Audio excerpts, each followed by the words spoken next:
Now that school's out, parents have to figure out, what do you do with the kids while you're at work?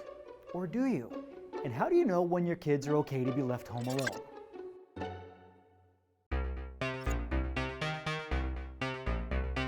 In the early 80s, as divorce became more common and more parents worked outside the home, there were an estimated 3 million so-called latchkey kids in America.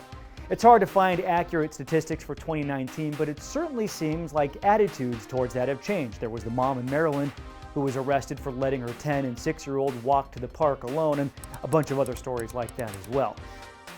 Texas, though, does not have any laws that say when it's okay to leave a kid home alone. In fact, Maryland is one of only 3 states that do. The Academy of Child and Adolescent Psychiatry recommends parents, though, consider a few things before they leave their kids alone. Age and developmental level, understanding parental rules and expectations, how to get a hold of parents, calling 911, friends and visitors coming to the house, responsibility for siblings. The National Safe Kids Alliance, though, makes it a little bit simpler. They say no kids under 12 should ever be left home alone, ever. The American Academy of Pediatrics says around 11 or 12 as well.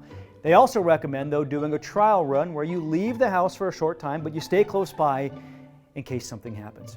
But what changed? Why are parents now, many of whom were left alone as kids, so reluctant to leave their kids now? Well, the media might be the reason, and technology as well.